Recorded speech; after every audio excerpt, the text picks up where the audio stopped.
So speaking about Dimebag, I haven't heard too much about the court case between Dimebag's estate and Dean Guitars or Armadillo Distribution.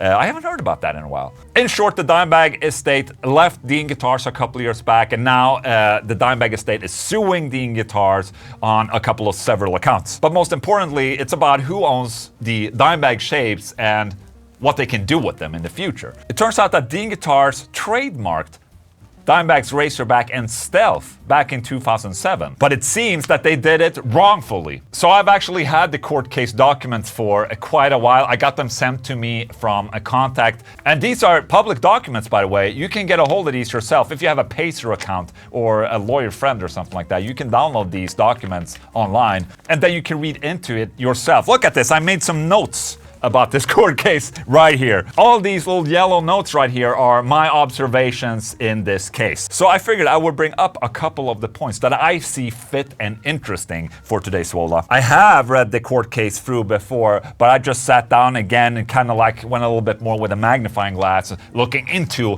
what has happened and looking into the details. And there's a lot of really interesting information in regards of Dimebag's guitar shapes throughout the years and the brands that he's been working with. Other than the trademark problems, the lawsuit also contains other points of Dean Guitars' continued use of Dimebag's name after termination of Dimebag's contract and other things. But I think the most interesting part about this court case is the part about the trademarks of the guitar shapes. It's important because whoever owns the Dimebag guitar shapes can continue to produce guitars in his name and continue on with his legacy. The document states that Dimebag designed the Stealth and Razorback guitar. So for instance, Washburn got a license to produce the Stealth when Dimebag was under contract with them. And in their agreement, it states that Washburn wouldn't file any patents, trademarks, or copyrights or intellectual property rights on the Stealth and headstock shape. Because obviously, the Stealth was Dimebag's sole property. When Dimebag went from Washburn to Dean Guitars in 2004, he licensed his rights and trademark to Dean Guitars so they can produce his guitars. And Dean Guitars went into the endorsement agreements with the quote, "The company shall acquire no rights in the trade names or designs, Stealth guitar or Razorback guitar. By virtue of this agreement and upon termination of this agreement shall cease the production of Stealth and Razorback style guitars." Okay, so very clear. Dimebag has a contract where Dean Guitars can produce his guitar under a license agreement.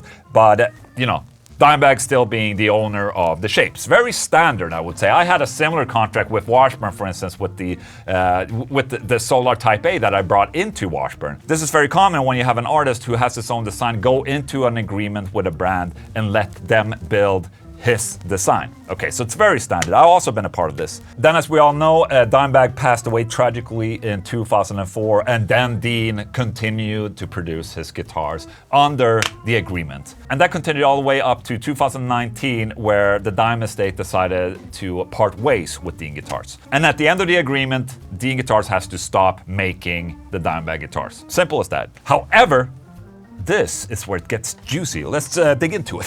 Despite defendants Dean Guitars expressly acknowledging that it had no rights in the Razorback guitar design, a little over 2 years after Abbott's death on January 9, 2007, defendants Dean Guitars' affiliate company, defendant Concordia, presumably acting as an agent for Dean Guitars, filed a trademark registration for the Razorback guitar design in its name, which matured into US trademark registration, blah blah blah, for the mark covering the Razorback guitar design in connection guitars. So Dean trademarked the designs, even though they already signed an agreement that they can't do this. That should be it right there. They did it behind the back of the Dimebag estate and also claiming that they designed the Razorback, which is not true. Dimebag designed that Razorback. Defendant Concordia committed fraud on the United States Patent and Trademark Office in the registration of the US trademark registration number, had no rights in the trade dress for the Razorback guitar design, and in fact had expressly disclaimed any ownership rights in the Razorback guitar design and its ability to use the Razorback guitar design beyond the termination of the endorsement agreement. And just to make this incredibly clear, I did reach out to Rita Haney, Dimebag's girlfriend, to comment on this and just to confirm the contracts that are in the exhibits here, because I can't see the exhibits themselves, I can just see the text. And she responds, yes, it's from a paragraph in the contract. I am the author of the NDA, and it states that they will not retain any copies, extracts, or other reproductions or reproduce any of the design ideas for their own, which is why it was also carved out in the contract in paragraph 17, where the quote is taken from. There is a signed agreement that Dean Guitars shall never be able to claim or to have any rights to the trade names or designs. It was always Dimebag's shapes, you know? And Dean Guitars trademarked them. You know, that's a fraud right there. In my opinion, that should be the nail in the coffin for, you know, Dean Guitars right there. Why hasn't anything happened since this? This is in October of 2022. I'm not exactly sure how court cases work in the US in terms of, you know, times and how long things take. But it seems to me like they're just trying to stall all of this, and it'll probably just cost more, you know, attorney money or something like that. I don't. It just feels like they're stalling on this. So that's my little digging right there. What do you guys think? Let me know in the comment section. You know, personally, I would just love to see Dime Guitars up and running already, and you know, we want to see a continuation of the legacy of Dimebag. I think Dean Guitars should just let this one go right now before, you know, they're tarnishing their own name even more. It's already pretty tarnished, man. Just saying. The news. Sunday With Ola. It's not fake right there. He's pointing at the logo. And look at this. So